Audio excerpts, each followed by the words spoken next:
My name is Mary Collins.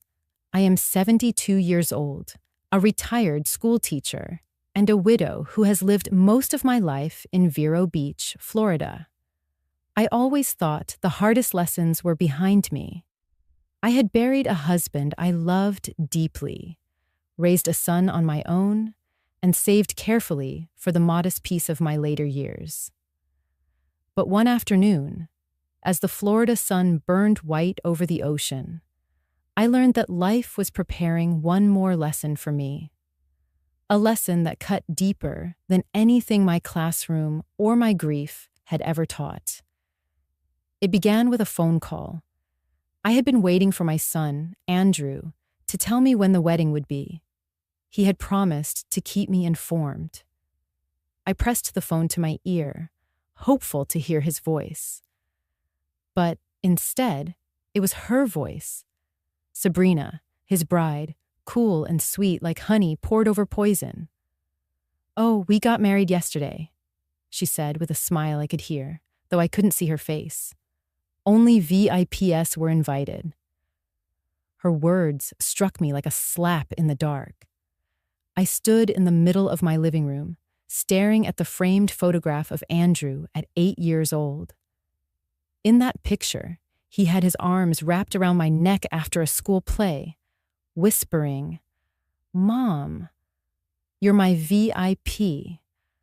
I had carried that memory in my heart for decades, through late nights grading papers, through bills that stretched tighter than my paycheck, through lonely dinners at the table after my husband passed. Now, that memory twisted cruelly in my chest. VIPs only. Not me. Not the mother who raised him. I sat down slowly, the silence pressing heavy around me. My fingers reached instinctively for the silver wedding band that once belonged to Robert, my husband. I have a habit of turning it on my finger whenever I need strength, as though the memory of his steady presence could anchor me. That day, the ring felt heavier than ever. I tried to steady my voice. "So, Andrew didn't think I should be there?" I asked. "Oh, don't take it personally, Mary," Sabrina replied. "It was just for special people. Private, exclusive, as if I were some stranger knocking at a gate that had closed long ago." The conversation ended quickly, but the echo of her smirk lingered. I stared out the window at the ocean beyond the palms. The same ocean Robert and I used to walk along after dinner, talking about the future, about Andrew, about the home we were building brick by brick. That beachfront villa had been our dream, our sanctuary. And in one casual, cruel sentence, I realized that Sabrina already considered herself its mistress, and me nothing more than an obstacle. I could not sleep that night. I turned the ring over and over, whispering into the silence of the house. Robert, did we raise him for this?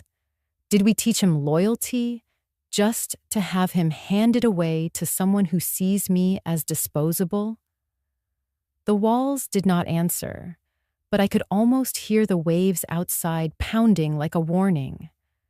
The humiliation seared deeper because it was not public. No one had seen her cut me out. It was private, quiet, and deliberate. That somehow made it worse. To be erased silently. To be told with one smooth phrase that I no longer mattered. I did not yet know that this remark would set into motion a battle stretching for months, drawing in lawyers, judges, and neighbors.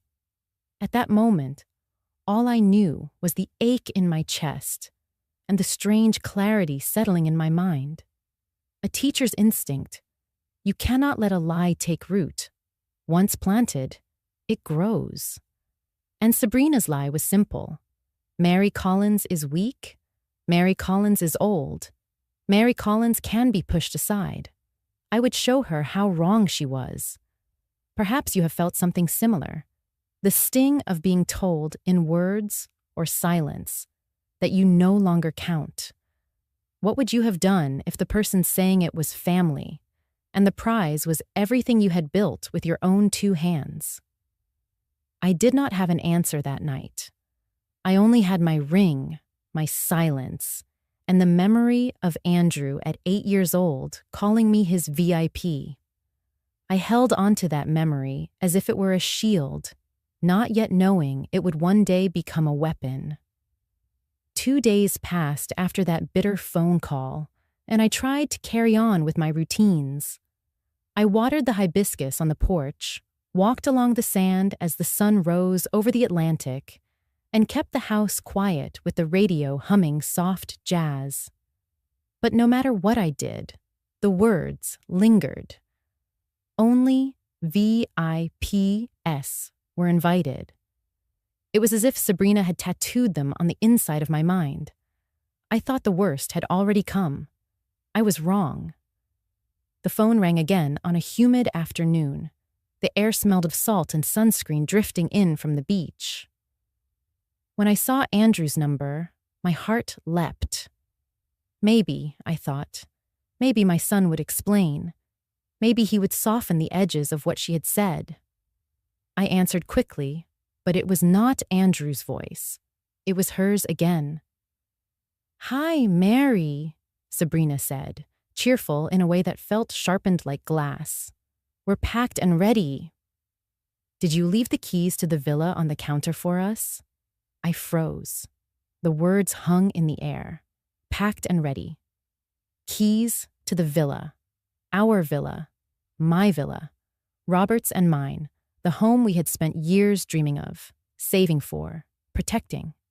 "The keys," I repeated slowly, trying to keep my voice steady. "What keys are you talking about?"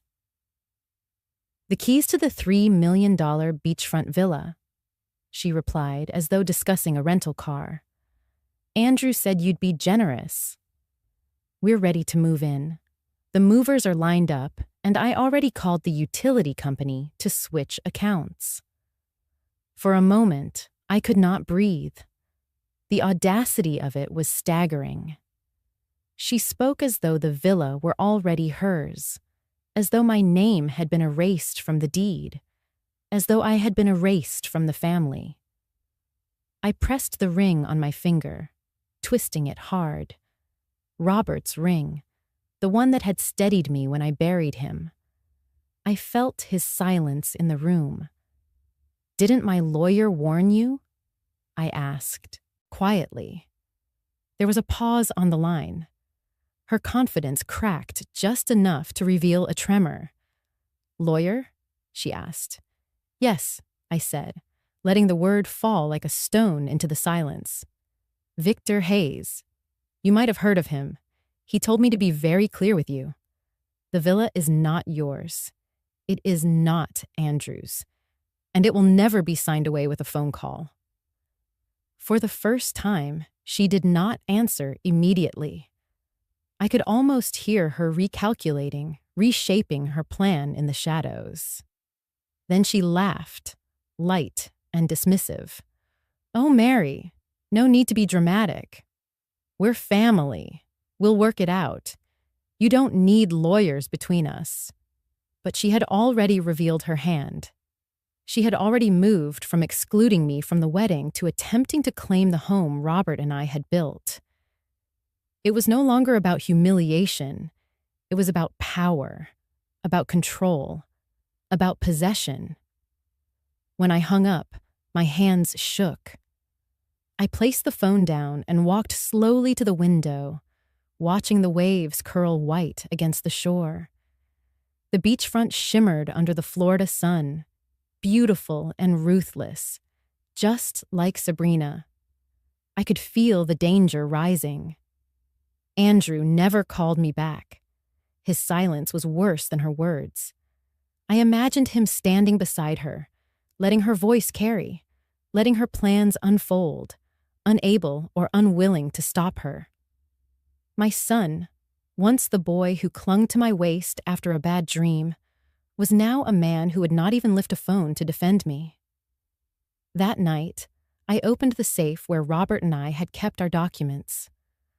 I ran my hand over the villa's deed, over the mortgage papers we had paid off year by year, with sacrifices only we had known. The smell of ink and paper, the neat black type, felt like a shield between me and the storm approaching. I thought about calling Andrew. I thought about pleading, reminding him of the times I had skipped meals to buy him baseball shoes. The nights I stayed up past midnight, correcting his homework and holding his hand when fevers broke. But I knew it would not matter. If a man chooses silence, no memory is strong enough to break it. Instead, I called Victor. His voice was calm, steady, the kind of voice that made me believe I could still stand tall. "You did the right thing," he said. "Never give them the keys. They will try again. Expect it." I slept little. My dreams were crowded with images of movers carrying boxes through the door, Sabrina's laughter echoing in the hallway, Andrew walking past me as though I were invisible. Each time I woke, I turned the ring again, grounding myself in Robert's memory. By morning, the ocean was restless, waves slamming harder against the shore. I brewed coffee, black and bitter, and told myself the truth. They would not stop. The keys were only the beginning. As I stood in the kitchen, I whispered to Robert's picture, "I see the game now. They won't rest until they've taken it all. But I am not afraid." The villa was more than a house. It was the last piece of our life together, the proof that years of sacrifice had built something real, something that carried our names. I would not let them snatch it with a smile and a phone call. If you were in my place, would you have given in for peace? Or would you have felt, as I did, that peace is nothing if it is built on surrender? I knew in that moment that the battle had only just begun. The morning after Sabrina demanded the keys, I sat at my kitchen table with a calculator, a notepad, and a folder bulging with receipts. The Florida sun spilled across the countertop, warming the tiles, but I felt nothing but cold inside. The words still echoed in my head. "We're packed and ready. Did you leave the keys?" I pulled the first stack of receipts closer. Grocery bills, electric statements, credit card slips from restaurants where I had quietly paid for Andrew and Sabrina's evenings out. My fingers trembled as I sorted them into neat piles, a teacher's habit. I pressed the ring on my hand, Robert's wedding band, turning it as though his calm steadiness could seep into me through the metal. For 5 years, I had opened my wallet whenever Andrew called. "Just a little help, Mom." Things are tight. Sabrina lost hours at work. The car needs repairs. Each plea had been softened with promises that this was temporary, that success was just around the corner. And I had believed him. Because mothers believe. But the numbers staring back at me now told the truth. $65,000. That was the total I had spent on them since their engagement. Tuition help for courses Sabrina never finished. Down payments on cars that vanished within months. Rent checks to keep their apartment standing when Andrew couldn't. Groceries, insurance, medical bills. I looked at the final number circled on the page, $65,000. I whispered it out loud, as though speaking it would make it less brutal. $65,000. Nearly the entire pension I had saved from decades in the classroom. Money I had imagined using for travel, for a few peaceful years of security. I turned the ring again, whispering to Robert's picture on the wall. "Do you see this? Do you see how I tried to buy their love? And how foolish I was to think love could be purchased? My voice cracked, but I kept going. I thought I was giving them a bridge. Instead, I built them a ladder to climb right over me. The sound of the ocean carried faintly through the window, steady and indifferent. I had always thought of the waves as comforting, the pulse of a home I had chosen with Robert. But today, they sounded like a warning drum. I pushed back from the table, the chair scraping the tile, and walked to the living room. Andrew's childhood pictures lined the shelves. Him in his Little League uniform, the way his face lit up when he held his first fishing rod, the boy who once whispered, "Mom, you're my VIP." My throat tightened. How had that boy become the man who let his wife erase me? I sat again at the table and drew a line under the total. Then I wrote a sentence in the margin. I have spent $65,000 trying to prove my place in their lives, and I am still not invited to their wedding. The words cut like glass. Yet, they also gave me clarity. I realized I had been keeping a ledger not of expenses, but of illusions.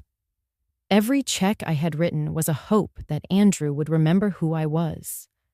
Every swipe of my debit card was a prayer that Sabrina might see me as family. But now, I saw the truth. You cannot purchase loyalty. You cannot buy respect. And you certainly cannot buy love. I closed my eyes and remembered the long nights Robert and I spent at this same table, clipping coupons, saving for the villa.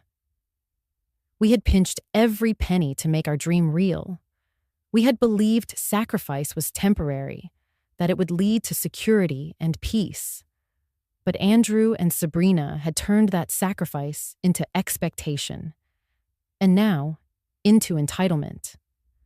I pressed the ring so hard it left an imprint on my skin. "Robert," I whispered, "I will not pour another dollar into a bottomless well. I will not let them drain the last of me." The house was silent, except for the ticking of the clock. Each second seemed to hammer in the truth. They saw me as a bank, not a mother. An open wallet with a heartbeat. I folded the receipts carefully, sliding them back into the folder. Not to forget them, but to keep them as evidence. Evidence not for a court, not yet, but for myself. Proof that I was not imagining this. Proof that I had given enough, more than enough. The folder felt heavy when I placed it back in the drawer, as though all those years of sacrifice were pressing down on me. But for the first time in a long while, I also felt a strange lightness, a clarity. I had been buying silence. Now, I would buy silence no longer. If you had seen your own child's life balanced in red ink against your sacrifices, would you have kept paying? Or would you have felt, as I did, that the debt of love cannot be tallied on paper? I rose from the table and walked to the window. The villa gleamed in the distance, sun bouncing off its white walls, standing proud against the line of palms. "That house is not theirs," I whispered. "It is ours. Yours and mine, Robert, and I will not let them take it." I turned the ring one last time, feeling its cool circle anchor me.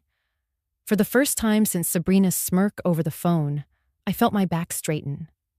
The battle had begun, and I would not walk into it blind.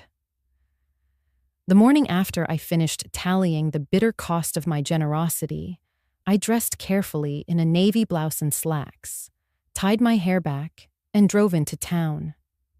The streets of Vero Beach shimmered under the late morning sun. Tourists drifting past shops with ice cream cones. Families pulling wagons toward the sand. To anyone passing by, I was just another older woman running errands. But in my chest, I carried the weight of betrayal and the clarity of resolve. The bank sat near the corner of Ocean Drive, tall glass windows reflecting the restless waves behind me. I pushed through the doors, the cool air washing over me, and walked straight to the manager's desk. Mr. Sanderson, a man I had known casually for years, looked up with a polite smile. "Mrs. Collins," he said warmly, "what can we do for you today?" I sat across from him and placed the folder on the desk, the one holding years of receipts, copies of checks, transfers I had made to Andrew and Sabrina. My fingers brushed Robert's ring as I steadied myself. "I need to make some changes," I said. He adjusted his glasses. "Of course." "What kind of changes?" "I want to cancel every automatic transfer connected to my account," I told him. "Every single one. Effective immediately." His eyebrows lifted. "You're certain?" "I am," I said firmly. "For 5 years, money has flowed out of here to cover debts that were not mine, lifestyles that were not mine, promises that were never kept. It ends today." He nodded slowly, scanning the folder as I slid it toward him. "Mrs. Collins, may I ask, has someone pressured you into these transfers?" I drew a breath, steadying the tremor in my throat. Not pressured exactly. Manipulated, worn down. A son who cannot say no to a wife who sees me as nothing but a wallet. They've begun circling my villa as if it already belongs to them. I won't let them bleed me any further. His expression grew solemn. He leaned forward, voice dropping low. "You should know, Mary. There's a term for this. Elder financial abuse. It happens more often than people realize. Family members, caregivers, even neighbors. It starts with small requests and ends with ruined savings. What you're describing fits the pattern exactly." The word struck me hard, sharper than I expected. Abuse. I had thought of myself as a fool, maybe too soft-hearted. But abuse, that word carried weight. It carried recognition. It meant what was happening to me was not just unfortunate, it was wrong. I twisted Robert's ring, pressing it against my finger until it left a mark. "What can I do?" I asked quietly. Mr. Sanderson folded his hands. "First, cut the financial ties, which you're doing now. Second, document everything, and I mean everything. Third, involve legal counsel. You've already mentioned a lawyer. Keep him close. If they escalate, if they try to contest ownership or push for control, you'll need to show a clear record of independence and decision-making. That villa, your accounts, your dignity, they are yours, but they will try to take them." The room felt smaller, the air tighter, yet for the first time in weeks, I felt a strange sense of relief. Not comfort. Nothing about this was comfortable, but clarity. The battle had a name. Elder financial abuse. And I was not powerless in the face of it. "I'll do all of that," I said, my voice stronger now. "And if they try to drag me into court, I'll be ready." Mr. Sanderson gave a slow nod. "I'll print statements, close those transfers, and make sure the system reflects your instructions. If anyone tries to reactivate them without your consent, it will be flagged immediately.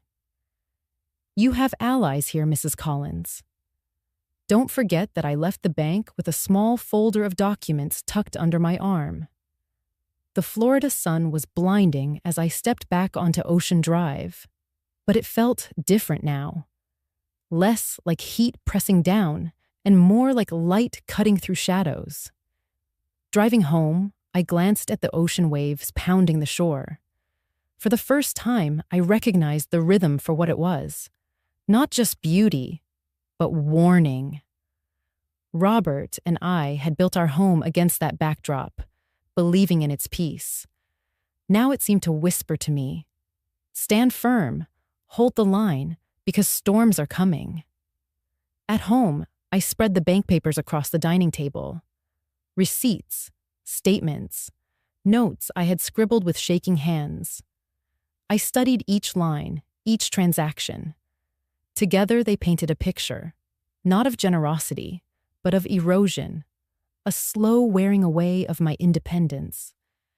I turned the ring again and whispered into the still air, "Robert, I see it now. They aren't asking anymore. They're taking. And they won't stop until I'm gone from my own life. But I will not go quietly." That evening, the phone stayed silent.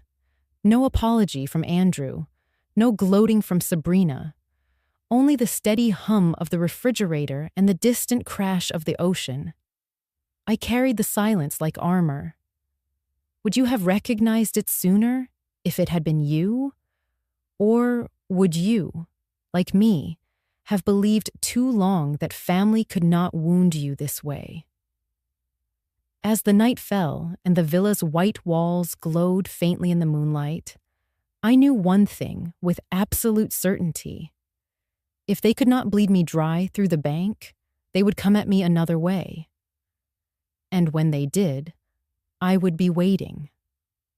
3 evenings later, I heard tires crunching over the gravel drive that led to my villa. The sound was too heavy to be Andrew alone, too purposeful to be casual.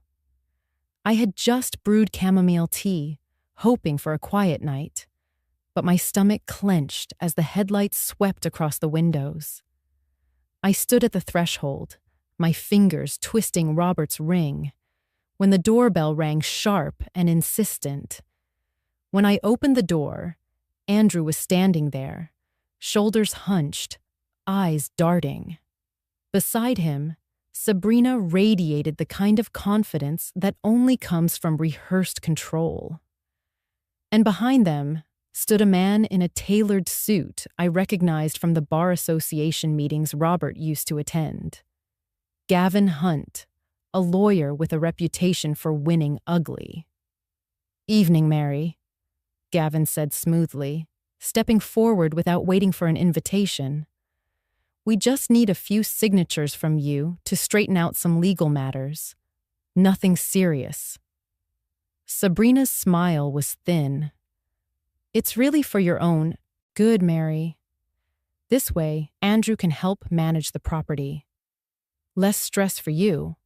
I stepped back, letting the tea cool behind me on the counter. My eyes went straight to Andrew. He wouldn't meet them. His silence was louder than Gavin's words. "What papers?" I asked, my voice calm but clipped. Gavin opened his briefcase and spread documents across my dining table as if it already belonged to him. "Just a power of attorney form. Simple. This would allow Andrew to handle transactions on your behalf.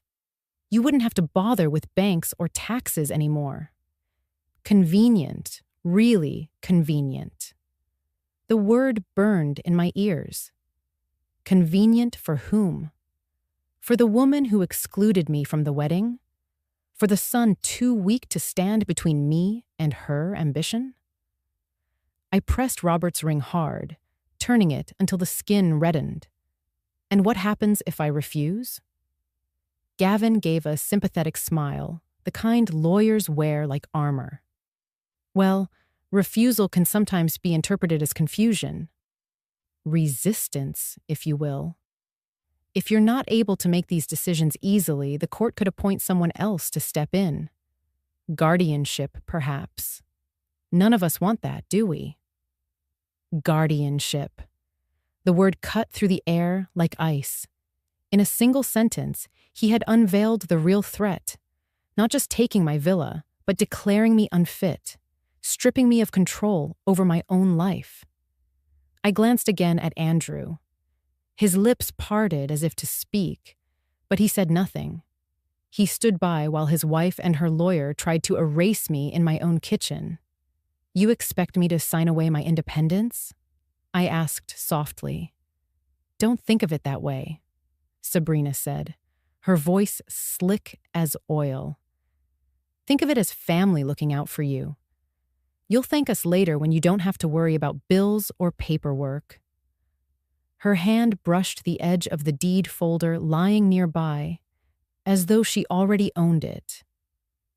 I lifted the pen Gavin had placed in front of me, the weight of it pressed down on my hand. For one moment, I thought of how easy it would be to sign, to surrender, to avoid the storm gathering outside. But then I remembered the tally of $65,000, the folder of receipts, the bank manager's grave words, elder financial abuse. I placed the pen down slowly and looked Gavin squarely in the eye. This house is mine. My husband and I built it. My name is on every document. I will not sign anything that hands it to anyone else. And if you try to force me, I have a lawyer of my own. His name is Victor Hayes. Perhaps you've heard of him. The shift in the room was instant. Gavin's smirk faltered just a fraction. Sabrina's nails tapped the table, a nervous staccato. Andrew's face paled. "We're trying to save you trouble, Mary," Gavin said, but the smoothness was gone. "No," I replied, steady and cold. "You're trying to save yourselves the trouble of waiting for me to die." Silence stretched.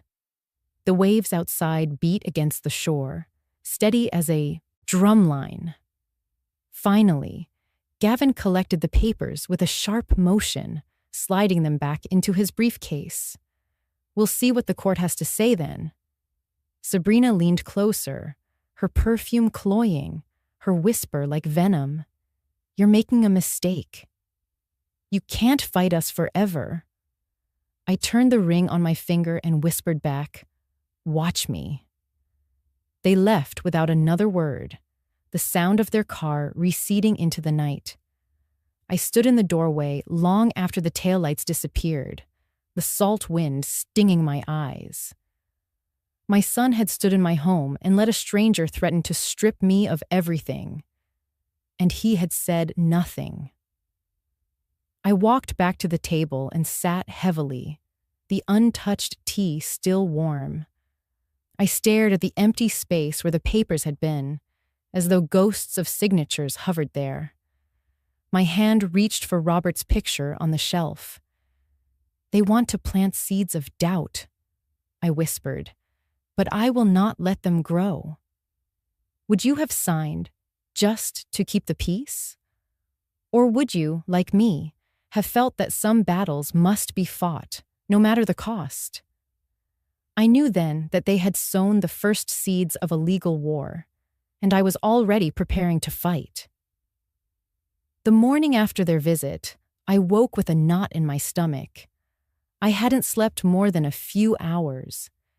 Each time I drifted off, I saw Gavin's papers spread across my table, Sabrina's smirk in the corner of the room, and Andrew's silence pressing heavier than the tide outside. The villa, once my sanctuary, felt exposed. I couldn't bear the thought of them returning with more papers, more schemes, or worse, keys they believed they already owned. So I acted. By 8 o'clock, I had called a locksmith. A man named Ray arrived in a rusted van, smelling faintly of cigarettes and engine oil.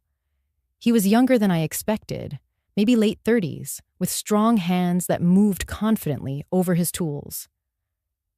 "What are we doing today, ma'am?" he asked as he unloaded his gear. "We're replacing every lock on this house," I told him. "Doors, windows, even the gate if you can." He raised his brows, but didn't ask questions. "That'll take some time, but I can do it." "Good," I said. "Take all the time you need." As he worked, the sound of drills and clinking metal filled the air, sharp against the steady crash of the waves outside. I stood by the doorway, twisting Robert's ring on my finger, watching each lock fall away and each new one slide into place. With every bolt secured, a little of my fear loosened, replaced by resolve. When Ray was finished, he handed me a set of gleaming keys. I turned them in my palm, their weight solid and reassuring. "These are yours alone," he said. I thanked him, and after he left, I slipped the keys into my pocket like treasure. For the first time in days, I felt as though the villa was truly mine again, not just in name, but in protection. But locks alone would not be enough. Sabrina's ambition was not the kind you stopped with a key. So I called a local security company, and by afternoon, 2 young men in navy uniforms were mounting small black cameras at the corners of the house. I watched them on ladders, their hands steady as they screwed the devices into place. "Motion activated, ma'am," one of them explained. "You'll have live feed on your phone, plus backup on our server. If anyone tries to enter without your permission, you'll know immediately." I nodded, my throat tight. That's exactly what I need. When they left, I sat in the living room and studied the small monitor they had installed near the door. The villa's white walls and arched windows now gleamed under the watch of silent eyes. For years, Robert and I had called this place our fortress, our refuge against storms. Now, I made it a fortress in truth.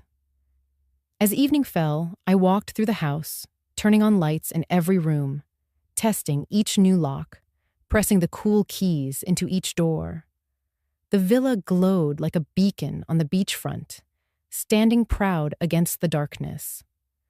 I paused at the mantel where Robert's photograph rested. His smile, captured decades ago, seemed to steady me. "Do you see, Robert?" I whispered. "They tried to walk in and take it all, but I've shut them out. This house is our fortress, and I'll guard it with everything I have." I twisted his ring slowly, the circle catching the lamplight. The vow formed in my chest, solid and unshakable. No one would take this villa while I lived. Not through smiles, not through silence, not through forged papers. Later that night, I brewed tea and sat by the monitor, watching the live feed. The palm trees swayed under the moonlight, their shadows crawling across the sand. The cameras clicked softly as they adjusted. The ocean roared in the background, endless and indifferent. Would you have done the same? Turned your home into a fortress? Or would you have trusted words and family ties, hoping they might hold? I thought of Andrew, of the boy who once whispered that I was his VIP, now a man who stood silent while strangers tried to steal from me. I thought of Sabrina, confident and calculating, already measuring curtains in rooms that were not hers. And I thought of Gavin, his smirk hiding the word guardianship like a knife behind his back. The battle had only just begun, and I was outnumbered. But I was no longer defenseless. I had my locks, my cameras, my documents, and most of all, my will. I leaned back in my chair, the keys cool in my hand, the ring warm on my finger. The night stretched long and quiet, broken only by the rhythm of the sea and the soft click of my new defenses. What I didn't know then, as I drifted into uneasy sleep, was that one of those cameras would one day capture the very evidence that would save me in court. But that truth was still in the future. For now, all I knew was that the villa was mine, locked and guarded, and I would never surrender it without a fight. The morning after securing the villa, I called Victor Hayes. His name had already left its mark in my conversations with Sabrina and Gavin, but now it was time to bring him from whispered warning to steady shield. Victor had been Robert's colleague years ago, back when my husband still attended board meetings and legal luncheons. I remembered Victor from those days as a younger man with a quick smile. Now, in his mid-50s, he was seasoned, respected, and one of the few people I trusted to look me in the eye without seeing a target. His office overlooked the Indian River, sunlight glinting across the water as I walked in. The receptionist led me past rows of leather-bound volumes, the smell of paper and polish filling the air. When I entered, Victor rose from behind his desk, taller than I remembered, his graying hair brushed neatly back, his handshake firm. "Mary Collins," he said warmly, motioning me to sit. "I wish we were meeting under happier circumstances." "Don't we all?" I replied, lowering myself into the chair. My hands folded over my purse, twisting Robert's ring as though his presence might anchor me. Victor leaned forward, his expression calm but serious. "Tell me everything from the beginning." So I did. I told him about the phone call with Sabrina, her smirk when she said the wedding was VIPs only. I told him about the demand for villa keys, the assumption that my home had already shifted into their hands. I told him about Gavin spreading papers on my table, pressing for a signature that would strip me of independence. And I told him about Andrew, my son, standing mute through it all. Victor listened without interruption, his eyes steady, only the faintest tightening at his jaw showing his reaction. When I finished, silence filled the office for a long moment. "You were right not to sign," he said finally. "That power of attorney was their gateway. Once signed, it would have been near impossible to undo. You'd be cut out of your own finances, your own home, your own choices." I nodded, my throat tight. "They won't stop." "Sabrina has made that clear. They won't," he agreed. "And based on what you've told me, I expect they'll try a guardianship petition. It's a brutal move, but one I've seen before. They'll argue you're not competent to manage your affairs. They'll bring in so-called experts, false witnesses. They'll paint you as fragile, confused, and incapable." The words churned my stomach, but they also hardened my resolve. I twisted Robert's ring harder. "And what do we do?" Victor opened a file on his desk, his pen poised. "We prepare. We build a wall higher than the one they think they're climbing. First, we need records, bank statements, medical documents, witnesses who can attest to your independence and clarity. Second, we document every interaction. Calls, visits, anything suspicious. Third, we'll anticipate their moves before they make them. You've already taken smart steps with the bank and the locks. That shows foresight." I let out a slow breath. "I feel like I'm already on trial, Victor, and it hasn't even begun." He softened slightly, his voice gentler. "You're not on trial. You're standing up for yourself. There's a difference. They're trying to erase your voice. I'm here to make sure it's heard." I studied his face, the lines carved by years of defending people like me. I felt a flicker of safety, like stepping into a storm shelter while the winds howled outside. "I've kept receipts, notes, even the folder of every dollar I've spent on them. $65,000 over 5 years. That folder will be gold in court," he said firmly. "It shows a pattern of exploitation. Combined with your medical records and witnesses, it will dismantle their claims." I hesitated, then asked, "And Andrew?" "My son. How do I face him when he stands against me?" Victor's expression grew somber. "Family in court is the hardest thing to endure. But remember, you're not punishing him. You're protecting yourself. Sometimes those two truths exist at the same time." the weight of that truth pressed against me.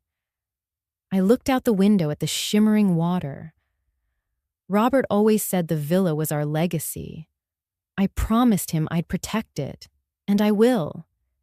Even if it means facing my own child across a courtroom. Victor closed the file and looked at me directly. Then we're aligned. I'll draft initial protections. I'll also connect you with a forensic accountant, Paula King. She specializes in uncovering financial manipulation. If Sabrina has tried to create false debts or shift assets, Paula will find it. That will give us leverage.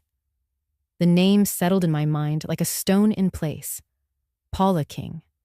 An ally I didn't know I would need. As I rose to leave, Victor shook my hand again, firmer than before. Mary, remember this. You are not weak. They are counting on your silence, on your hesitation. But every time you twist that ring, every time you choose to stand, you prove them wrong. I walked back into the Florida sun, the river glittering like broken glass. For the first time since Sabrina's smirk over the phone, I felt something stir inside me. Not just anger or humiliation, but strength. The kind of strength that comes when you know the battle ahead will be long, but you are no longer walking into it alone. If you were me, would you have called a lawyer already? Or would you have waited, hoping family ties might hold? As I drove back to the villa, the lock secure, the cameras blinking silently at the corners, I whispered to Robert's photograph in my mind, "The fight has begun, love, and I am not fighting it alone." The week after my meeting with Victor, I found myself restless. The villa was secure. The locks were new. The cameras blinked silently in the corners. Yet I felt the unease of a fortress under siege. Every time the phone rang, I half expected Sabrina's voice. Every time a car slowed near the gate, I imagined movers arriving with boxes that bore someone else's name. I needed air. So I walked down the narrow lane that curved behind the palms, past hibiscus hedges and the sandy path to the beach. That was when I first met Clara Martin. She had just finished unloading a stack of grocery bags from the trunk of her old Buick, her silver hair pinned back in a bun, her posture straight despite her 70 years. She paused to catch her breath, and I offered a hand. "Let me help you with those," I said. She smiled, a little surprised. "Well, thank you. Not many people around here stop to help anymore." Together, we carried the bags into her small but tidy house. The scent of lavender drifted from a bowl on the counter. Once the last bag was on the table, she poured 2 glasses of iced tea and motioned for me to sit. "You're Mary Collins, aren't you?" she asked. "The teacher." "I moved here last month." I nodded. "Yes, and you're Clara." Her eyes softened. "I've heard a little about you from the neighbors. But don't worry, nothing unkind. Just that you've lived here a long time." We sipped tea in comfortable silence for a moment, listening to the cicadas hum outside. Then Clara leaned forward, her voice lowering. "You've got that look, Mary. The look of someone carrying more than groceries." I let out a faint laugh, but it caught in my throat. "You're perceptive." "Not perceptive," she said quietly. "Experienced." Something in her tone made me set my glass down. Experienced with what? With children who stop seeing you as a mother and start seeing you as an ATM with legs, she said bluntly. The words struck me like a mirror shattering. I blinked at her, stunned. She didn't know my story, not yet, and yet she had named it. "My daughter," Clara continued, her voice steady but tinged with sorrow, "used to call me every week. Sweet as honey, always asking how I was. Then, slowly, the calls turned into requests. A little for the car payment, a little for rent, then bigger things, credit cards in my name. I signed papers I barely read because she said it was just temporary. By the time I realized, she had nearly destroyed my credit. And when I said no, she stopped calling altogether. Her eyes glistened, but she didn't cry. Now, she only calls when she wants something she can't get from anyone else. I twisted Robert's ring, my chest tightening. Clara, You don't have to explain, she interrupted gently. I can see it in your eyes. You're living through your own version. Maybe worse. For the first time in weeks, I felt my guard lower. My son married a woman who sees me as an obstacle. They left me out of their wedding. And now they want my villa. Clara's lips tightened. Of course they do. A beachfront property in Vero Beach? That's gold. And you're alone. They think that makes you easy prey. I exhaled shakily. They brought a lawyer to my house. They tried to force me to sign a power of attorney. And my son, he stood there, silent. Her hand reached across the table, resting lightly on mine. Silence can hurt worse than words. I closed my eyes briefly. Yes, it does. For a while we just sat there, two older women in a kitchen scented with lavender and lemon cleaner, bound by pain that needed no further explanation. Finally, Clara said, "You have to fight them, Mary. Not just for the villa, but for yourself, for your dignity." I didn't fight soon enough.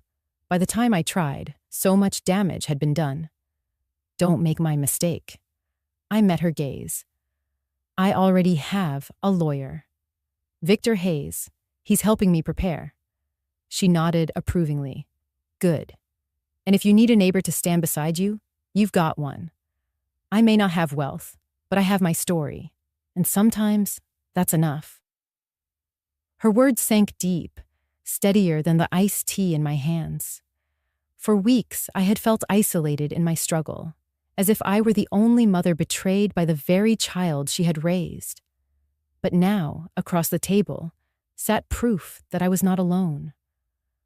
When I left Clara's house, the sun was sliding low, painting the sky in streaks of orange and pink.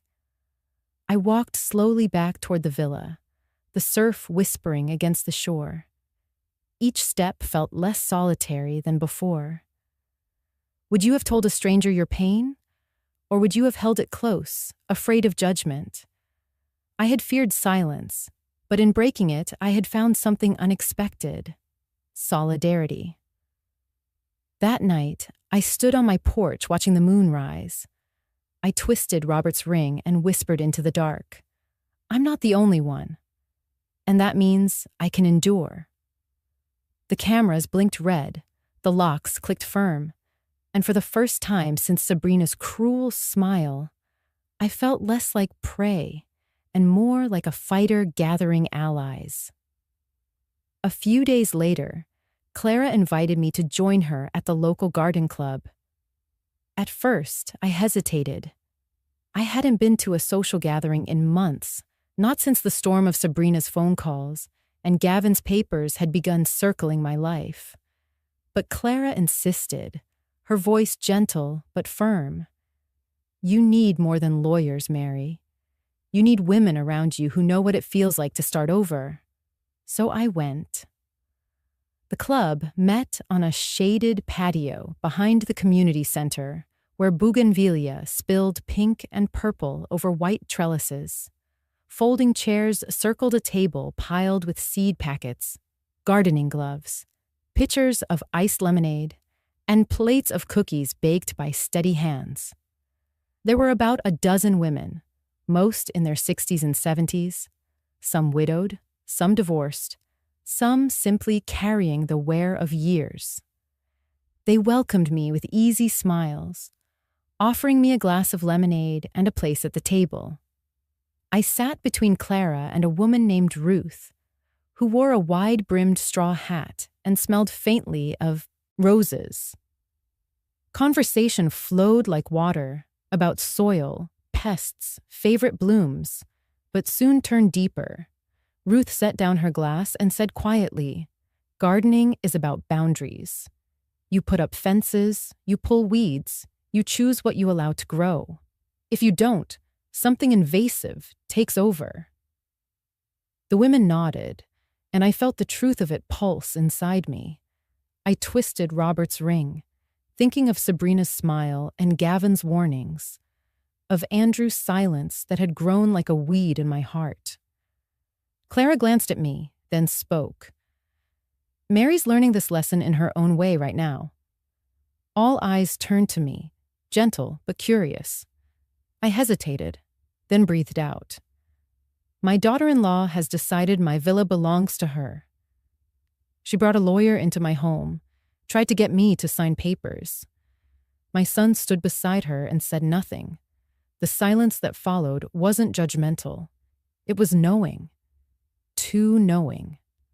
One woman, Elaine, reached across the table. My son did the same. Not with a villa, but with my savings. He said it was for his business. I signed. I lost almost everything. Another Margaret spoke softly. My daughter stopped speaking to me when I wouldn't co-sign her mortgage. She told the family I didn't care about her future. I cared too much. That's why I said no. Their stories wove around mine until I realized we were not just gardeners tending flowers. We were women tending wounds, pulling weeds from our lives, deciding what to protect and what to let go.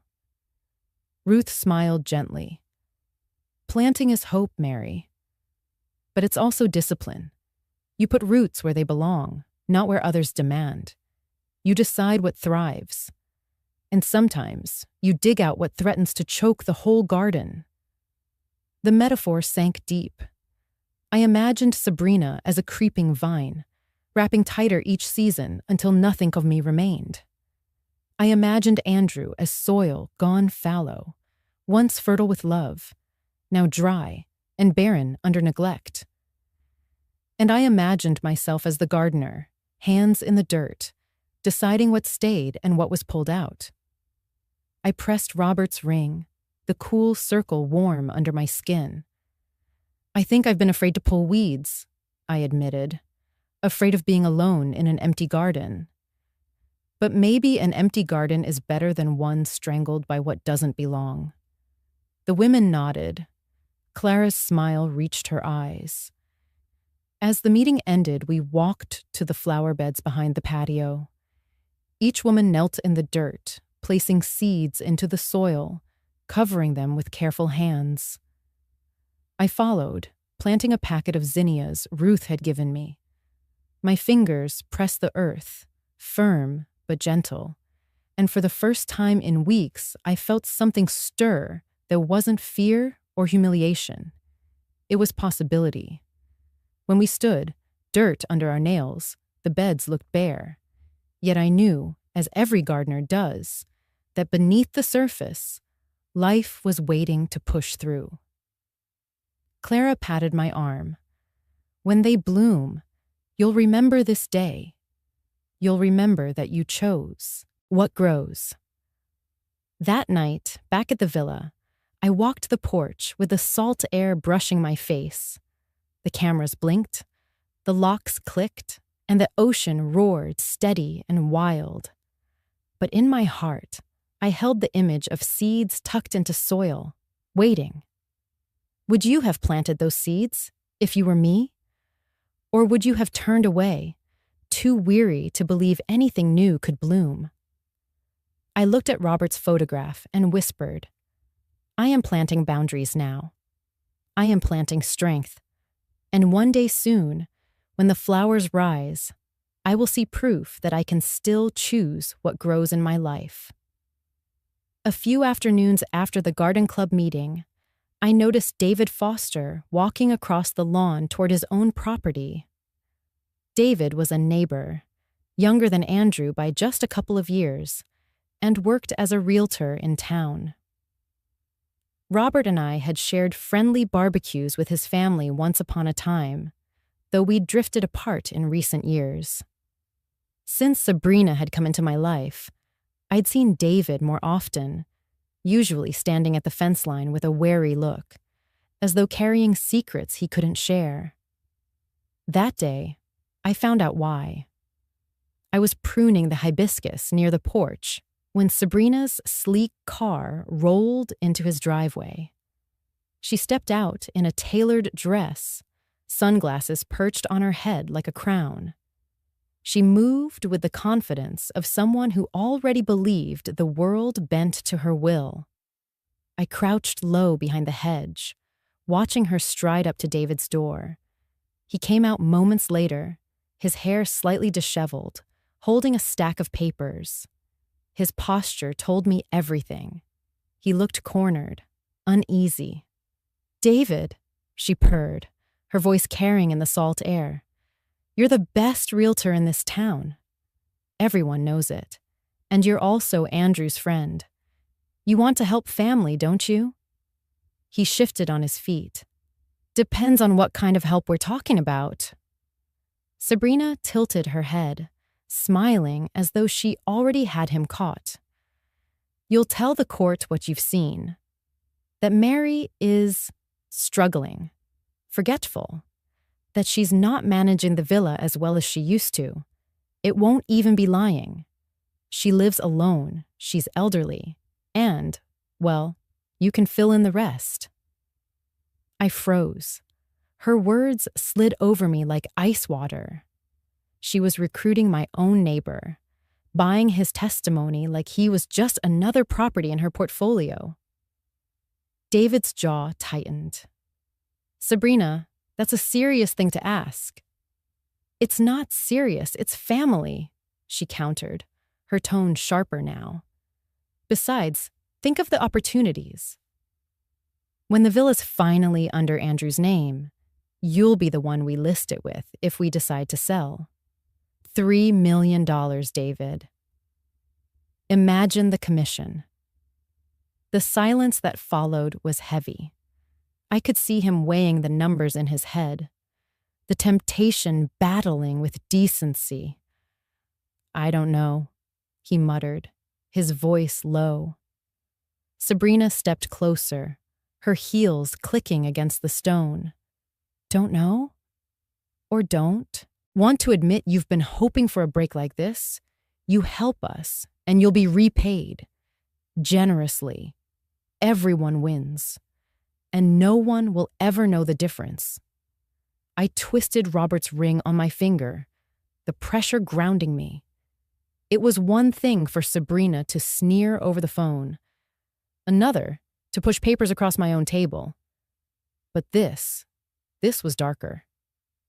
She was weaving lies into the mouths of people who lived only steps away. David finally exhaled, rubbing the back of his neck. "I'll think about it." "That's all I ask," she said sweetly. "Just think. But don't take too long. The hearing will be sooner than you expect." She pressed the papers into his hand, turned sharply, and slipped back into her car. The engine purred as she drove away, leaving behind the scent of perfume and the promise of corruption. I waited until she was gone before standing. David caught sight of me across the hedge, his face paling. He shoved the papers under his arm quickly, guilt flashing in his eyes. "Mary," he said, voice strained. I raised a hand. "You don't owe me excuses, David. You owe yourself the truth. Whatever you sign, whatever you say, you'll carry it. I hope you can live with that." His mouth opened, then closed again. He looked down at the papers, shame settling heavy on his shoulders. Without another word, he walked back into his house and shut the door. I carried my clippers inside, my heart pounding harder than it had during Gavin's visit. I sat at the table, staring at Robert's photograph. "They're building walls of lies, Robert," I whispered, "and they're pulling in neighbors to stack the bricks. But I won't let them bury me alive." That night, I barely slept. I kept picturing David on the stand, repeating Sabrina's script, turning me from a woman of dignity into a caricature of frailty. I thought of all the years Robert and I had poured into this villa, and how quickly a few words could erase them. Would you have confronted him more harshly? Or would you, like me, have chosen to let silence and truth weigh heavier than anger? As the cameras blinked their quiet watch outside, I promised myself one thing. If David chose betrayal, then one day he would also choose to face the truth. And when that day came, I would be ready to welcome it. It was a Thursday morning when the knock came at my door. 3 steady raps, firm and official. I paused in the kitchen, coffee cup halfway to my lips, my stomach tightening. Through the window, I saw a woman in a dark blazer holding a clipboard. A county car was parked at the curb. When I opened the door, she introduced herself. "Mrs. Collins? I'm Laura Perez, a social worker with the state. I'm here for a wellness check." The words fell heavy. Wellness check. My hands tightened around the door frame. I had been expecting something like this, ever since Victor warned me Sabrina and Gavin might try underhanded tactics. Now, here it was, unfolding on my porch in the Florida sun. Laura smiled politely, but her eyes were sharp, assessing. "We received a report expressing concern about your ability to live independently. It's routine in cases like this. May I come in?" I straightened my shoulders, twisting Robert's ring until it pressed against my skin. "Of course. Please." She stepped inside, scanning the entryway, the living room, the kitchen beyond. Her gaze flicked over the neat counters, the stack of bills on the table, the camera monitor blinking quietly near the door. She made notes on her clipboard. "Do you live here alone?" she asked. "Yes, I have for years, and you manage your daily activities without assistance." I led her into the kitchen, deliberately moving with calm steadiness. "I cook my meals. I pay my bills. I tend the garden out front. Would you like some coffee?"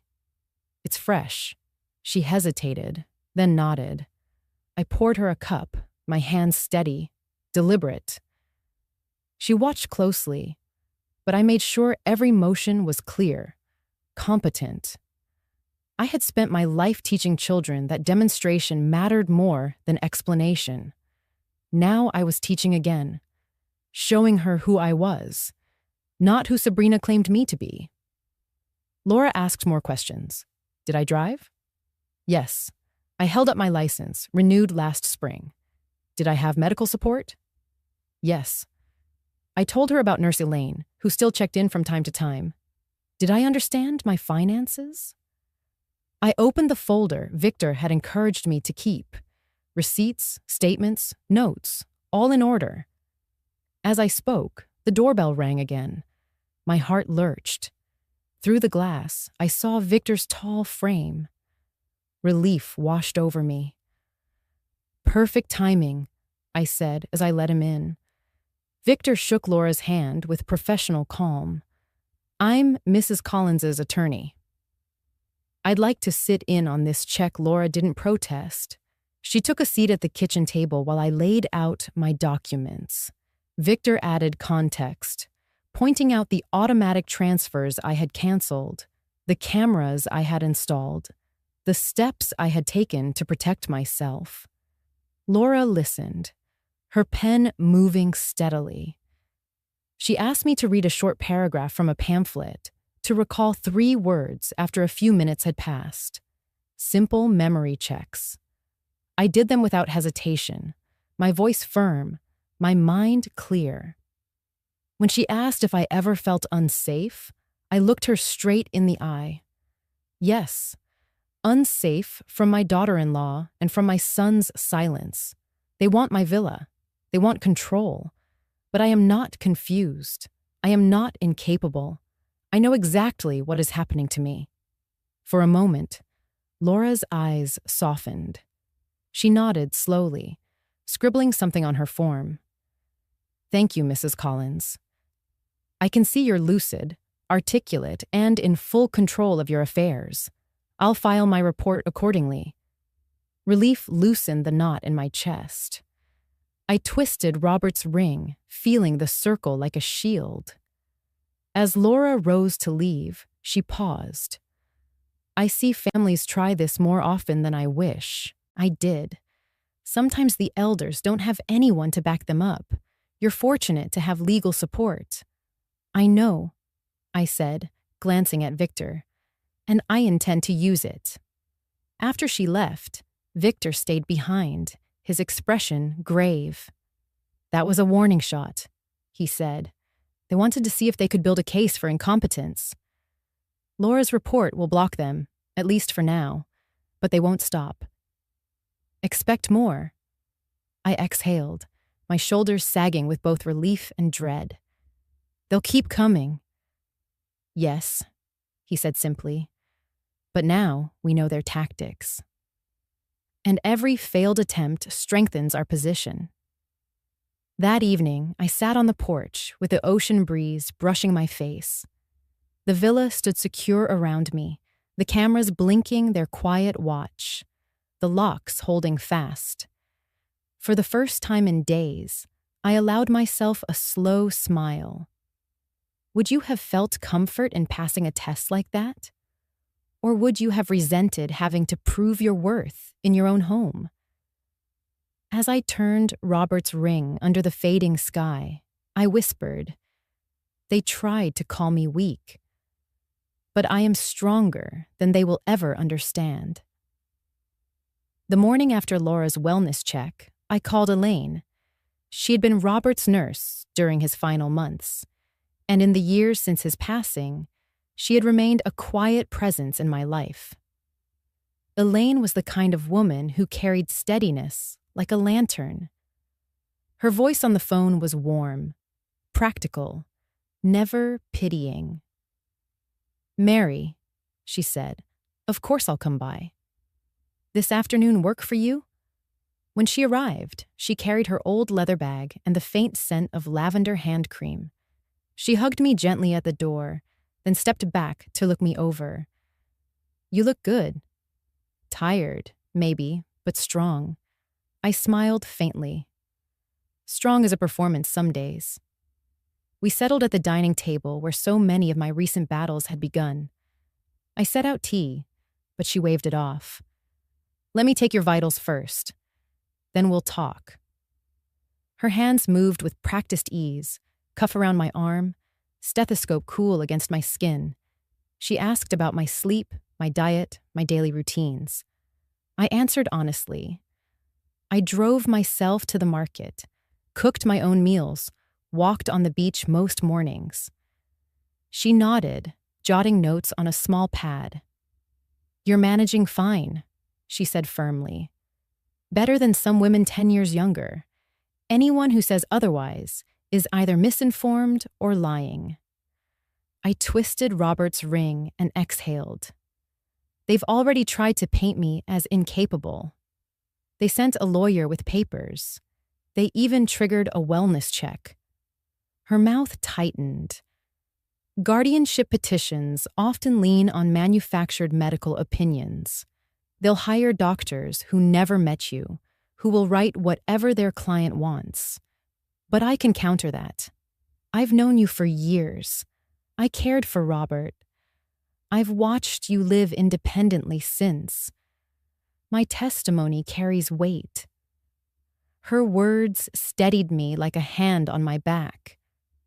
Would you really do that?"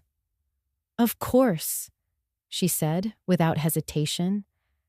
"Mary, I've seen families do terrible things in the name of inheritance, but I've also seen courts listen when a medical professional tells the truth. If they try to claim you're unfit, I'll stand there and say otherwise. The relief that swept through me was sharp, almost painful. I pressed the ring until it left a mark on my finger. Thank you, Elaine. I can't tell you what this means. She smiled softly. It means you're not alone. Don't let them convince you otherwise. We talked for a long time. I told her about Sabrina's phone call, about the words VIPs only, about Andrew's silence that had cut me deeper than any insult. I told her about the locks, the cameras, the nights I whispered to Robert's photograph. She listened without judgment, only nodding occasionally, her eyes filled with quiet compassion. When she finally rose to leave, she set her hand on my shoulder. You're clear-headed, capable, and strong-willed. That's what I'll tell any judge who asks. And Mary, don't underestimate your own voice. You're not just defending a house. You're defending your right to live with dignity. Her words followed me long after she left. I walked through the villa, touching the cool glass of the camera monitor, the sturdy locks, the photographs lining the mantel. I felt the weight of every step Robert and I had taken to build this home, and now the weight of every step I would take to protect it. That evening, I brewed tea and sat on the porch, watching the ocean stretch endlessly under the fading light. The villa glowed behind me, steady and strong, while the waves roared their eternal rhythm. Would you feel reassured by a nurse's words, or would you still fear the power of lies dressed as medical fact? I twisted Robert's ring and whispered into the sea breeze. I have a shield now, Robert. If they try to break me with false reports, the truth will stand taller. I promise you, they will not win easily. That night, after Elaine's visit, the villa felt heavier than usual. The locks clicked firm, the cameras blinked quietly, yet none of it stilled the storm inside me. I walked slowly through the living room, my bare feet brushing the cool tile, until I reached the corner where Robert's photograph rested above the small wooden shelf I called his altar. A candle stood beside it, half burned, its wax curled like petals. His wedding ring, the one I now wore, gleamed faintly in the lamplight. I lit the candle and sat down in the chair across from him. For a long time, I simply stared at his smile captured in that photograph. Gentle eyes, the lines at the corners from years of laughter, the steadiness that had once been my anchor. Robert, I whispered, twisting the band on my finger. Do you see what's happening? The silence of the villa pressed in around me. The ocean outside roared like distant thunder. But inside, it was only me and the faint flicker of flame. I thought I was doing the right thing. I said softly, helping Andrew, paying his bills, keeping the roof over his head when he stumbled. I thought if I kept giving, he would remember the boy who once clung to me after a nightmare and whispered, "Mom, you're my VIP." But now that boy is gone, replaced by a man who stands silently while his wife tries to strip me of everything we built. My voice broke, but I pressed on. She told me the wedding was for VIPs only, and I was not one of them. Do you know what that feels like, Robert? To be erased from your own son's joy? To be told you are not worthy of a seat at his table? Tears welled in my eyes. I reached out and touched the frame, tracing the line of his jaw with trembling fingers. I miss you. I miss your voice when things got hard, the way you would remind me that storms pass. but this storm feels endless. I lowered my head, speaking into the hush. I'm tired. Tired of fighting. Tired of proving my worth in the house we paid for with decades of sacrifice. Sometimes I wonder if it would be easier to hand over the keys, to let them have it all, and retreat into some small apartment where no one bothers me. The thought hung heavy in the air, but even as I spoke it, I twisted the ring until it hurt. Number. That wasn't me. That wasn't the promise I had made. I promised you, Robert, I whispered fiercely. I promised I would guard our legacy. This villa is not just bricks and glass. It is our years together. The nights we ate beans on toast so we could save a little more. The mornings we walked the shoreline, dreaming of the day we would own a place by the sea. You built this with me, and I will not let them take it. The candle flame wavered, shadows dancing across the wall. My tears fell freely now, pattering against my folded hands. Yet in that release, I felt something shift. Grief turned into steel. Pain hardened into resolve. I will cry tonight, I said, my voice low but steady. But tomorrow I will fight. For you, for me, for the years we gave to this dream. They think I am weak because I am old, because I am alone. But I am neither. I carry your strength in this ring, in every memory we made, and I will use it. I straightened, wiping my face.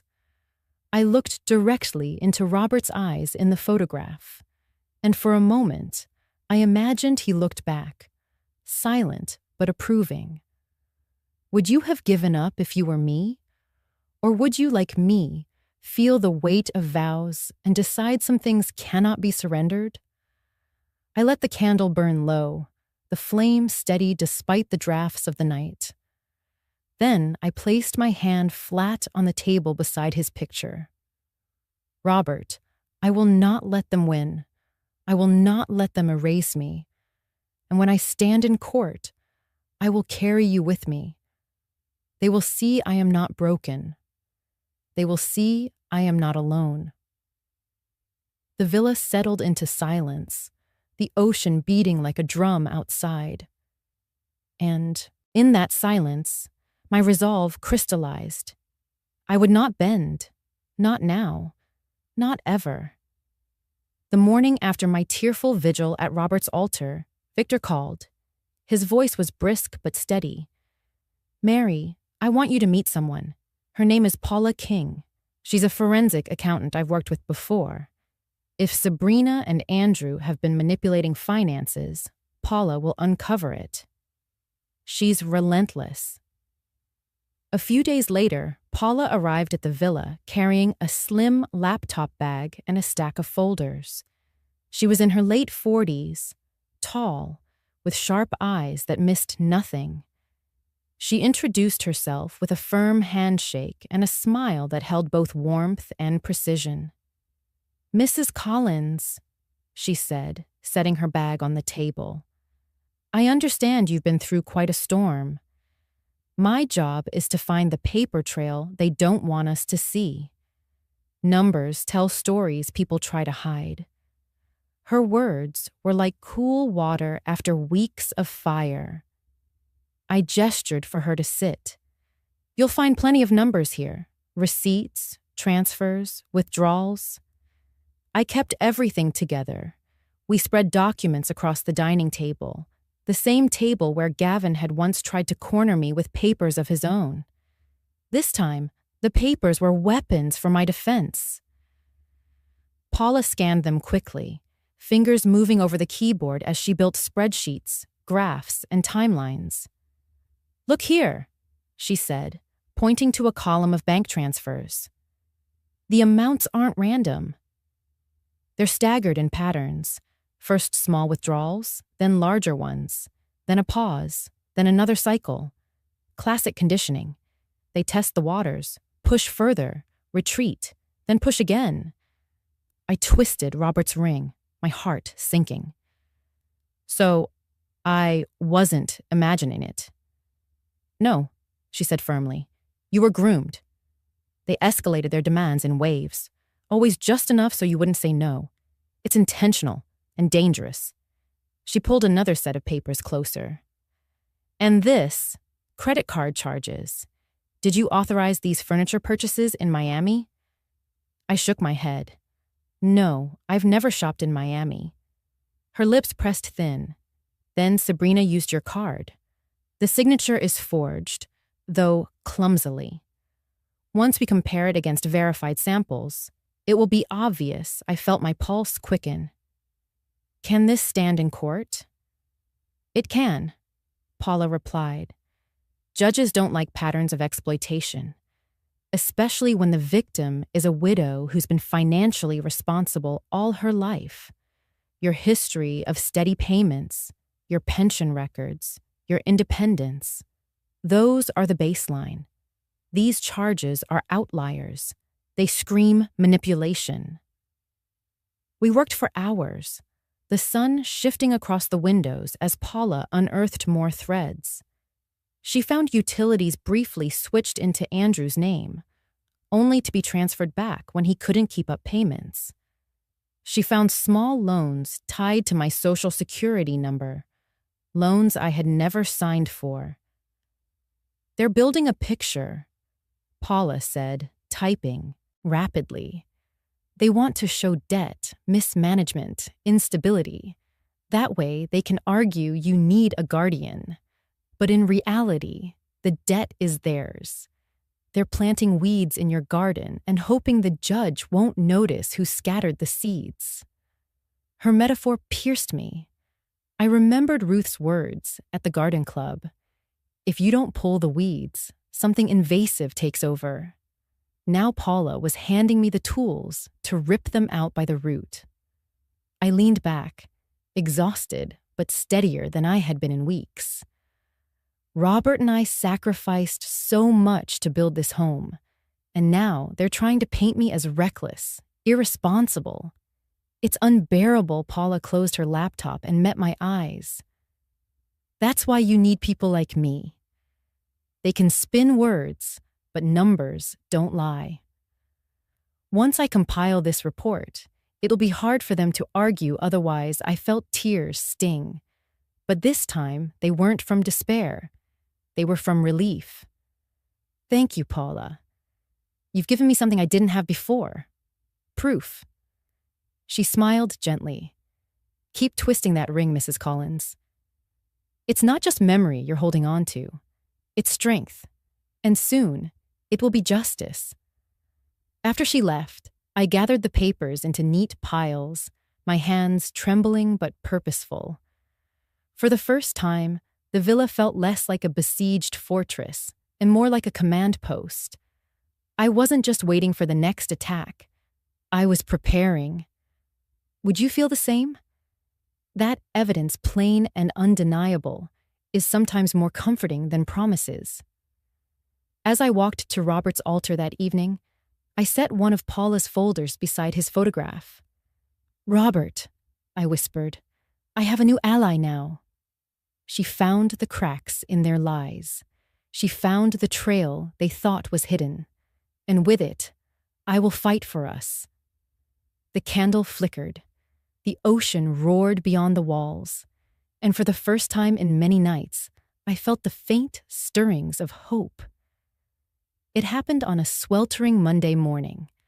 I was on the porch sipping coffee, watching the tide roll in steady and blue, when a courier truck pulled into the driveway.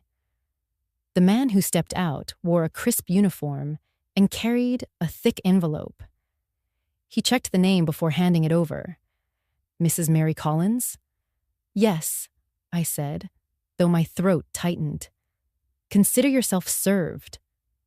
The words hit harder than the heat pressing down on the porch. My hands shook as I took the envelope, its weight far heavier than paper should allow. After he drove off, I sat down at the porch table, staring at my name printed neatly on the front. For a long moment, I couldn't open it. I twisted Robert's ring, grounding myself before finally tearing the seal. The legal language blurred at first, but the meaning was unmistakable. Sabrina and Andrew had filed a petition for guardianship. They claimed I was no longer capable of managing my affairs, that I was confused, vulnerable, unable to make sound decisions. They sought full control over my finances, my villa, and, by extension, my independence. I felt as if the floor had tilted beneath me. Guardianship was not just paperwork.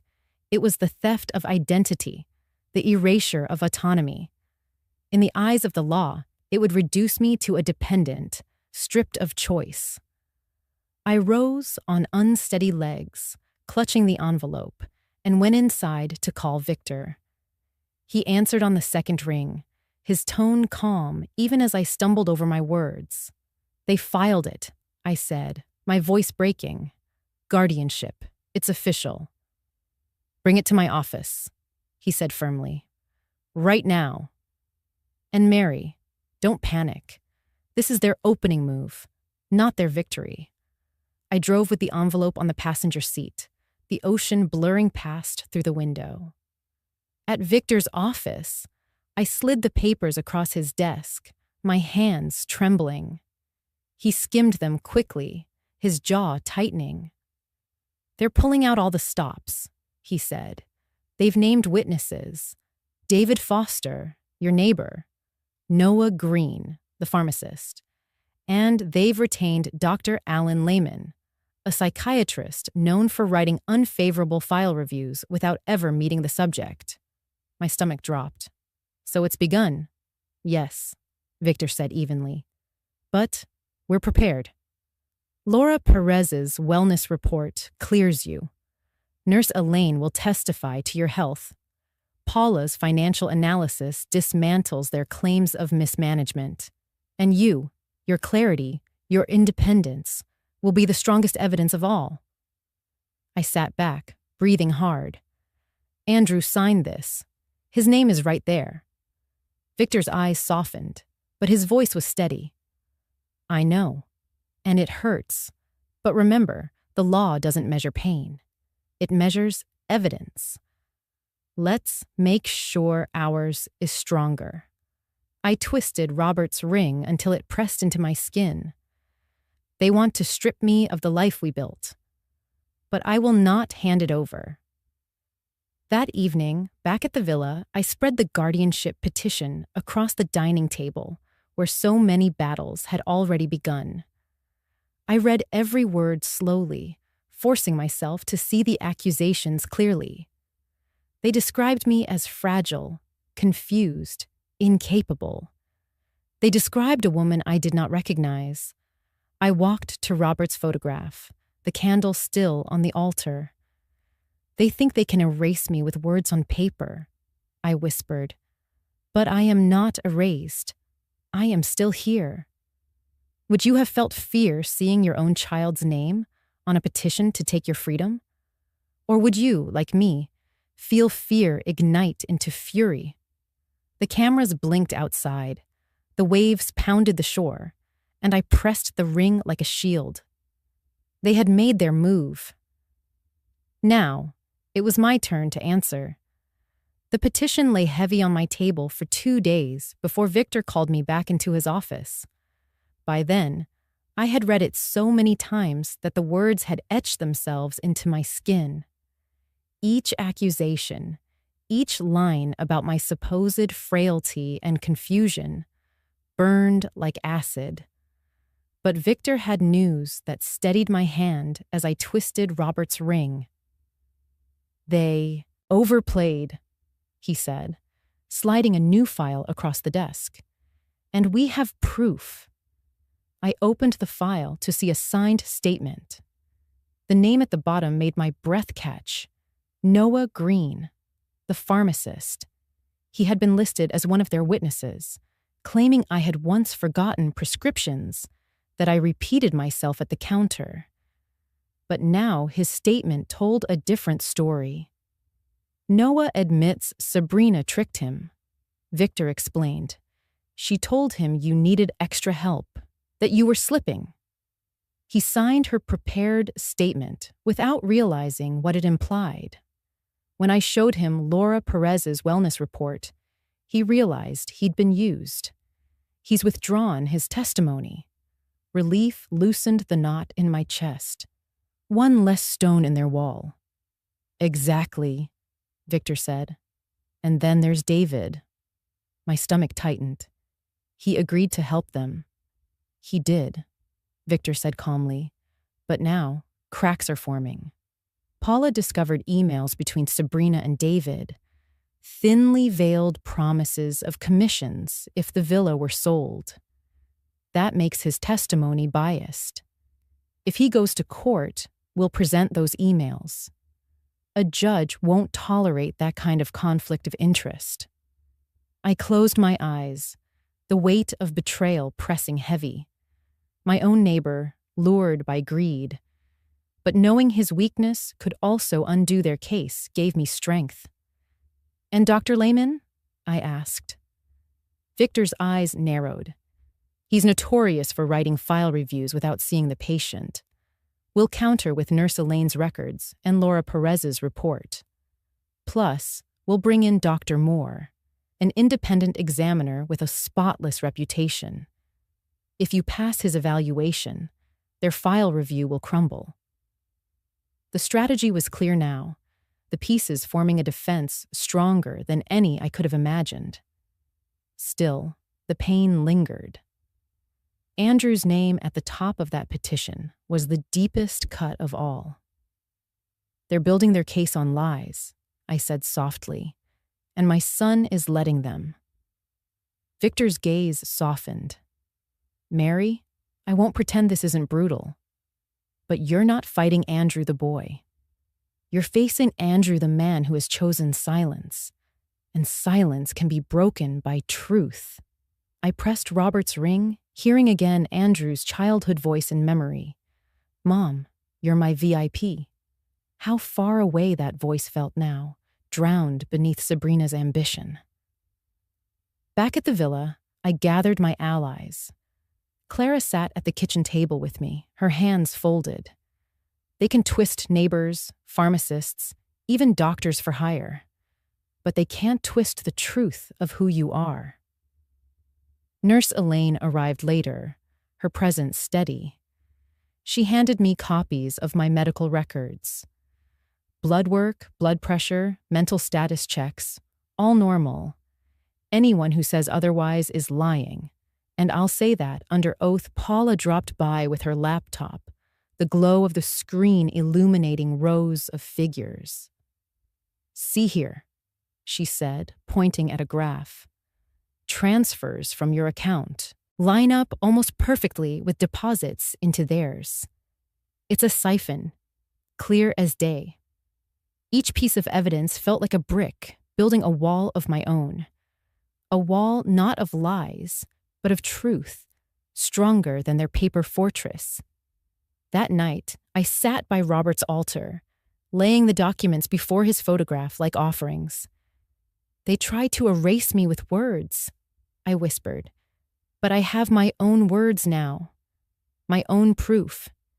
And when the judge sees this, he'll know I am not the woman they describe. Would you have felt hope, stacking these papers like shields? Or would you have feared that no matter the evidence, blood ties might outweigh truth? As I blew out the candle, the villa settled into silence, the ocean beating steady outside. I twisted Robert's ring one last time and whispered into the dark. They think they can strip me down with lies. But I will answer them with evidence they cannot ignore. Victor arranged the evaluation quickly. If they're going to lean on Dr. Lehman's paper review, we'll answer with something stronger, he told me. Dr. Samuel Moore is respected statewide. Judges listen to him. You'll meet him this week, the morning of the appointment. I dressed as if for Sunday service. Light blue blouse, slacks pressed neat, hair pinned carefully. I wanted no doubts, not even in the smallest details. When I arrived at Dr. Moore's office in Fort Pierce, the receptionist welcomed me with a polite smile. The waiting room smelled faintly of eucalyptus and old books. I twisted Robert's ring as I sat down, steadying my breath. Dr. Moore stepped out himself to greet me. He was in his 60s, tall, with silver hair and a gaze that was neither soft nor harsh, only deeply observant. "Mrs. Collins," he said warmly, "please, come in." His office was lined with bookshelves, diplomas, and framed photographs of family. He gestured to a comfortable chair across from his desk. "This won't take long," he said. "I just want to get a sense of your daily life." I nodded. "Ask whatever you need." He began gently. "Tell me about your routine. How do you spend your mornings?" I told him about walking along the beach, about brewing coffee, about tending to the hibiscus. "I read the paper every day," I added. "I still work the crossword. Keeps me sharp." He smiled faintly. "Crosswords are excellent exercise for the mind." "And afternoons?" I described the garden club, meeting Clara, preparing my own meals. "I keep my receipts in a folder," I said, "to track my spending. My late husband and I saved for decades, and I intend to protect that legacy." He nodded, making notes. Then he leaned forward. "Let's test memory briefly. I'll tell you 3 words. Repeat them back to me later. The words are apple, chair, river." "Apple, chair, river," I repeated. He asked me to count backward from 100 by sevens. I did, slow but steady, until he raised a hand. "Good. Now tell me, if you had $1,000 to invest, what would you do?" "I'd place it in a certificate of deposit," I said without hesitation. "Low risk, modest growth. I've always been practical." His brows lifted in approval. "And the words I gave you?"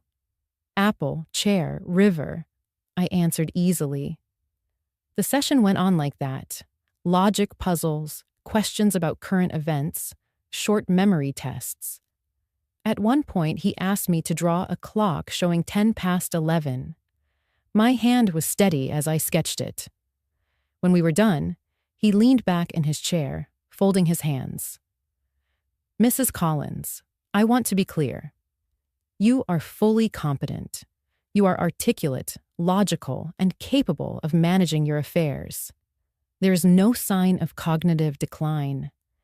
Anyone suggesting otherwise would be misrepresenting your condition." Relief rushed through me so suddenly that tears stung my eyes. I twisted Robert's ring, pressing it until it left an imprint. "Thank you, Dr. Moore." "You don't know what this means." He gave a small, kind smile. "I do, actually. I've seen families try to steal freedom from elders under the guise of protection. It's cruel, but the law values evidence, and my report will reflect exactly what I saw today." "You're strong, Mary. Don't let them convince you otherwise." I left his office lighter than I had felt in weeks. The Florida sun seemed brighter, the ocean closer, the air easier to breathe. Driving home, I thought of Sabrina's smirk, Gavin's threats, Andrew's silence, and how different they would all sound once Dr. Moore's report was read aloud in court. That evening, I stood on the villa's porch as the waves rolled steady under the moonlight. For once, the sound didn't feel like a warning, but like applause. I twisted Robert's ring and whispered, "We passed, love. They cannot break me with lies. The truth is stronger." Would you have felt the same sense of vindication? That a test designed to expose weakness instead revealed strength? Inside, I set Dr. Moore's business card beside Robert's photograph, as if offering him another ally. The candle flame flickered steady, shadows dancing across the wall. I breathed deep, knowing that with every piece of evidence, the fortress around me grew stronger. The sun was dipping low when I saw David Foster standing uncertainly at the edge of my driveway. His hands were jammed into his pockets, his shoulders tight. For weeks, I had avoided him, knowing he had been drawn into Sabrina's web, tempted with promises of commissions and favors. I twisted Robert's ring, bracing myself, and stepped onto the porch. "Evening, David," I said evenly. He looked up quickly, shame flickering across his face. "Mary, do you have a minute?" I hesitated, then nodded. "Come in."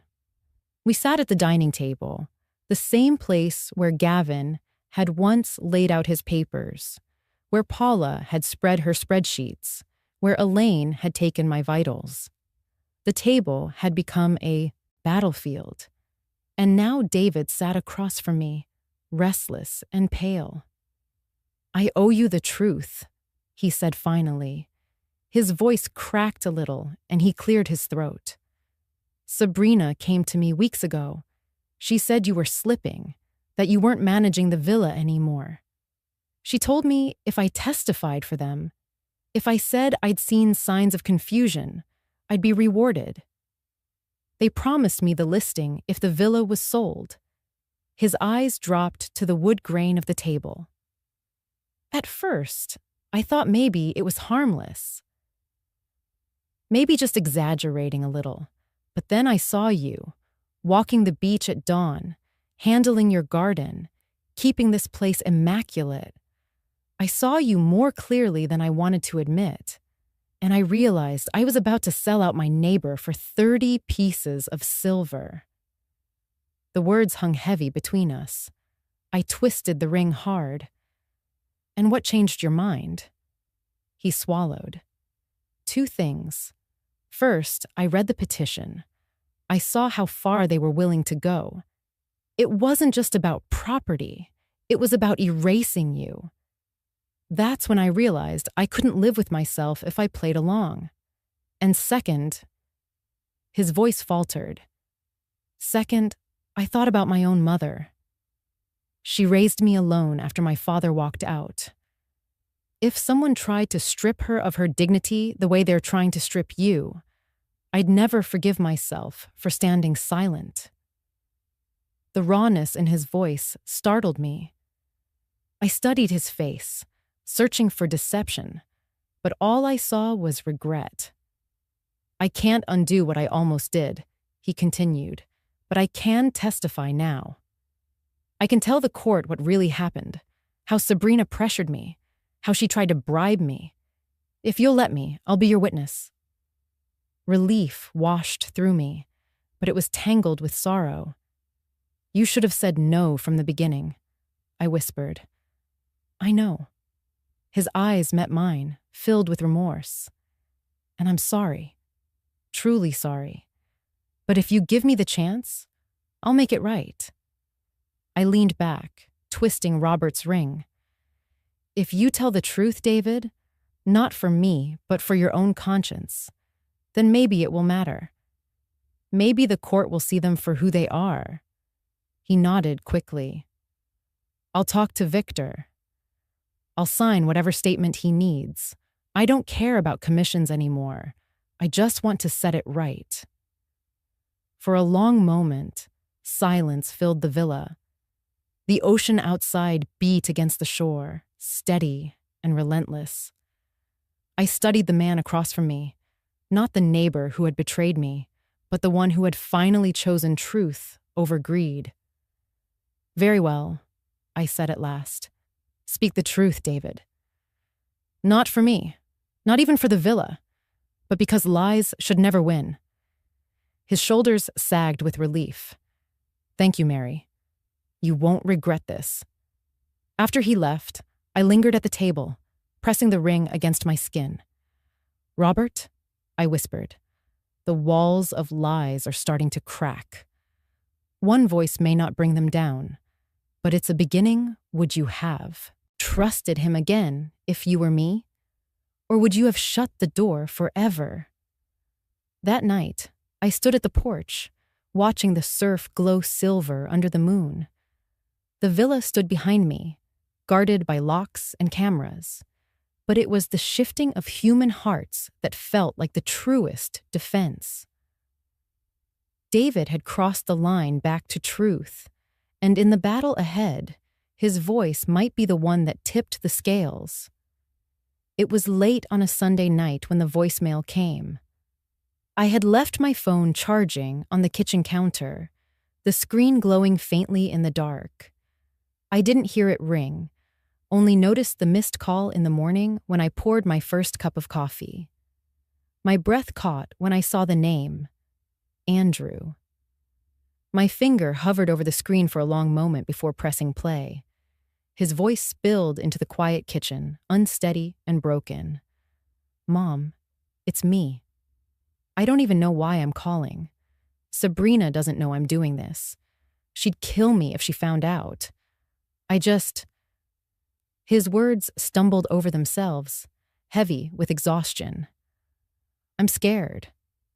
I'm scared of losing her, of losing everything. She says if I don't go along with this guardianship, she'll leave me.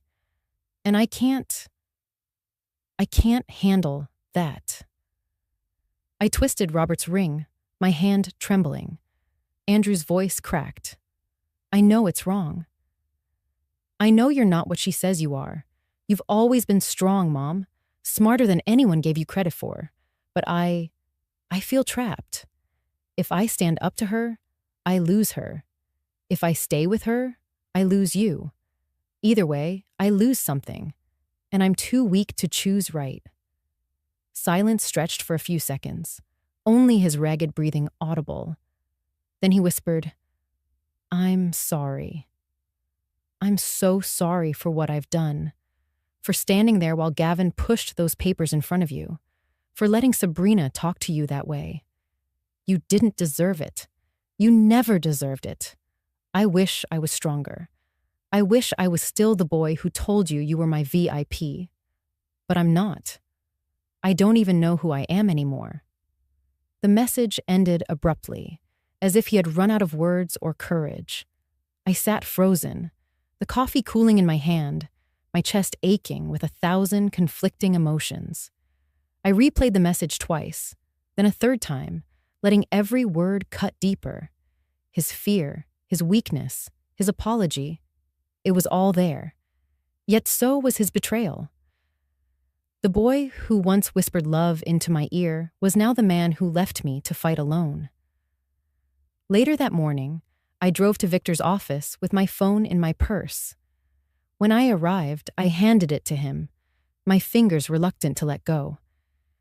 "You need to hear this," I said. Victor plugged in headphones, listening carefully. His expression didn't change, but when the message ended, he exhaled slowly. "This is powerful, Mary. Painful, but powerful. It shows coercion. It shows Sabrina's influence. And it shows Andrew's knowledge that you are competent. Judges listen to that. It may be the evidence that breaks their case." I gripped the arms of my chair. "It's his voice, Victor. My son's voice. It hurts to think of it being used against him." Victor's eyes softened. "I know. But remember, you're not the one who put him here. He made his choices, and his confession, however painful, may save you."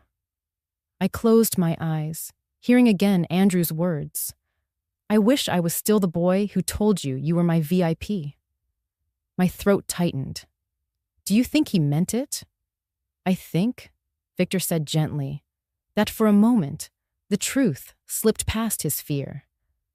And sometimes that moment is all it takes." When I returned to the villa, I set the phone on the altar beside Robert's photograph. "Do you hear him?" I whispered. "He remembers." Somewhere deep inside, he remembers who he once was, but he's too weak to hold on to it. And now his weakness is tearing us apart.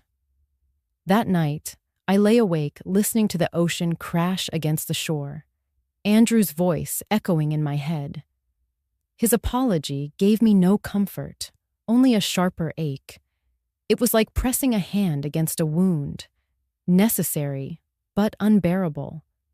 Would you have clung to his words as proof of love, or would you have heard them as proof of betrayal? I twisted Robert's ring hard, whispering into the dark. He confessed, love. He knows the truth. And one day soon, his own words will stand in court, not as a son's devotion, but as a son's undoing. The cameras blinked outside, steady and indifferent. The villa stood firm, but inside, my heart broke anew. I had won a weapon, but lost a piece of my son. The days leading up to the hearing stretched long and taut, like the quiet before a storm. Every hour seemed sharpened with anticipation. I moved through the villa with deliberate purpose, checking files, reviewing documents, preparing myself for the battle ahead. The house that Robert and I had once filled with laughter now felt like a war room, every corner holding evidence of the fight for my freedom. Victor came by often, carrying his worn leather briefcase, his voice calm but steady with resolve. He spread papers across my dining table, the surface barely visible beneath the neat stacks of statements and reports. "This is our arsenal," he said one evening, adjusting his glasses. "Laura's wellness check, Elaine's medical testimony, Paula's forensic accounting, Dr. Moore's evaluation, and then..." He tapped my phone where Andrew's voicemail was saved. "This. The confession that ties it all together." Clara sat at the table too, her hands folded, her presence like a warm shield against the fear that hovered over me. She listened as Victor explained the order of witnesses, nodding along. "I'll be there," she said firmly. "I'll tell them what Sabrina did to me, how she tried to turn David into a weapon. The court needs to see this isn't just about Mary. It's about a pattern David himself came later, shoulders stooped but voice clear." "I'll testify," he promised. "I'll say exactly what Sabrina asked me to do. No hedging, no excuses. I owe you that his words carried both shame and determination." Paula arrived with her laptop, her eyes bright with focus. "I've traced every transfer, every fabricated debt," she said, pointing to graphs and timelines. "It's airtight. They can't argue these numbers away." Nurse Elaine stopped by as well, her bag of records in hand. She squeezed my shoulder gently. "I'll tell the court what I told you, Mary. You're healthier and more independent than half the women I know. No one will paint you as incapable while I'm standing there. Even Laura Perez, though not formally part of my circle, called to assure Victor she would appear if needed." "My report speaks for itself," she said. "But if the judge wants to hear my voice, he'll hear it." Every night, after the house grew quiet again, I sat before Robert's photograph. I lit the candle and twisted the ring, whispering my fears into the stillness. "I wish you were here," I told him. "I wish you could walk into that courtroom with me." "But maybe you are. Every time I turn this ring, every time I remember your voice, telling me we could weather anything." The night before the hearing, I stood on the porch, the sea air heavy with salt, the moon casting silver over the waves. I thought about Sabrina, her smirk when she told me the wedding was for VIPs only, her voice on the phone demanding the keys to the villa. I thought about Andrew, his silence in the living room when they shoved papers at me, his broken voice confessing fear on that voicemail. And I thought about myself, alone, but not defeated, older, but not fragile, tired, but not broken. Would you have felt ready, with allies beside you and evidence stacked like shields? Or would you still have trembled, knowing blood ties can cut deeper than any law? As the wind whipped around me, I whispered into the night, "Tomorrow we face them. Tomorrow they'll see who I am. Not a frail widow, not a confused old woman, but Mary Collins of Vero Beach, Florida. A teacher, a wife, a mother, and a woman who will not be erased." Inside, the villa glowed warm and steady. The papers waited on the table, the candle flickered on the altar, and the ocean beat its eternal rhythm outside. Morning would bring the storm, but I was ready to walk into it. When the gavel fell and Judge Roberts dismissed the guardianship petition, the room seemed to exhale. The courtroom emptied slowly, Sabrina gathering her papers with trembling hands, Andrew staring at the floor as if searching for words he no longer possessed. I rose carefully, Robert's ring heavy on my finger, and walked out with Victor at my side. For the first time in many months, the air outside felt light. But victory, I soon discovered, carried its own weight. The villa was quiet when I returned. The ocean beat its steady rhythm against the shore, as it always had. Yet the silence inside the walls felt different, less like isolation, more like release. I walked room to room, touching the door frames, the photographs, the familiar grooves in the wood. It was mine. It had always been mine. And now, no one could question that again. In the days that followed, neighbors stopped by with small gestures, fresh bread, flowers, cards slipped under the door. Clara came often, sitting at the kitchen table where so much had been fought. "You did it, Mary," she said, softly one afternoon. "You showed them all." I smiled, though the smile carried sadness. "I won, Clara, but I lost Andrew." Her eyes filled with compassion. Sometimes we can't hold both. That truth settled heavy in my chest. Andrew hadn't called since the trial, not even to apologize. Perhaps his silence was punishment, or perhaps it was cowardice. Either way, I learned to live with the absence. Within a month, I made a decision. I met with David, who was still eager to make amends, and asked him to list the villa. His eyes widened. "Mary, are you sure? After all you went through to keep it?" "I'm sure," I said firmly. "This place has been defended, but it's also been stained by their attempts to claim it. I don't want to spend the rest of my years looking over my shoulder, waiting for another fight. I want peace. And I want this villa to give me one last gift before I let it go." The beachfront property sold quickly, $3 million. When the papers were signed, I took 1/3 and donated it to an organization dedicated to fighting elder abuse. The director, a young woman with fierce eyes, shook my hand and said, "Your gift will protect countless others." That, more than any court ruling, felt like justice. With the remainder, I bought a modest condo a few blocks inland. It was smaller, cozier, easier to manage. I filled it with the essentials: Robert's photograph, the candle, the ring that never left my hand. Clara helped me arrange furniture, laughing as we argued over curtain choices. "It feels like home already," she said, and she was right. I joined the garden club regularly now, planting alongside Ruth and Margaret, watching the zinnias sprout from the beds we had sown months before. When the first blossoms opened, I bent close and whispered, "Boundaries can bloom too." Life began to soften. I walked the beach with Clara in the mornings, her arm steady beside mine. I baked bread for neighbors, attended community dinners, even hosted a small book club in my new living room. My days were no longer filled with dread of phone calls or knocks on the door. They were filled with choice. My choice.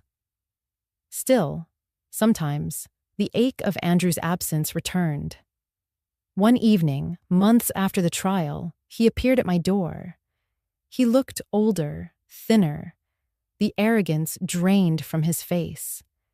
He stood with his hands jammed in his pockets, the same way he had as a boy when caught in a lie. "Mom," he said softly. "I don't know what to say." I looked at him a long moment, twisting Robert's ring. "Say nothing, Andrew. You've already said enough." His eyes glistened. "Sabrina left me. She said I was worthless after the case. I lost her. I lost everything. You lost me first," I replied, my voice quiet but firm. He flinched. "Can you forgive me?" I thought of the voicemail he had left, his trembling confession, his cowardice disguised as fear. I thought of the courtroom where his silence spoke louder than any testimony. And then I thought of the candle on Robert's altar, the legacy we had fought to protect. I shook my head slowly. Forgiveness is not the same as keys. And the keys, Andrew, didn't my lawyer warn you? His shoulders sagged and he turned away. I watched him walk down the path, swallowed by the twilight. My heart ached, but my resolve held. Some doors, once closed, should remain closed. Weeks later, I visited Robert's grave. The cemetery was quiet, the breeze warm against my skin. I carried with me a framed copy of the court's ruling, a simple sheet of paper declaring the guardianship denied. I placed it against his headstone, setting the candle beside it, and whispered, "We did it, love." We kept our promise. I knelt there a long time, tracing his name carved in stone, letting the peace settle deep. For the first time since the words VIPS only had sliced through me, I felt whole. Would you have felt the same release, letting go of a house, a son, a battle, and finding instead the quiet dignity of survival? As the sun dipped low over Vero Beach, painting the sky in streaks of gold, I stood and brushed the grass from my knees. I walked back to my modest condo, where neighbors awaited, where Clara's laughter filled the air, where flowers bloomed in tidy beds. And as I twisted Robert's ring one last time, that evening I whispered into the soft light, "The villa is gone, but I remain, strong, unbroken, and free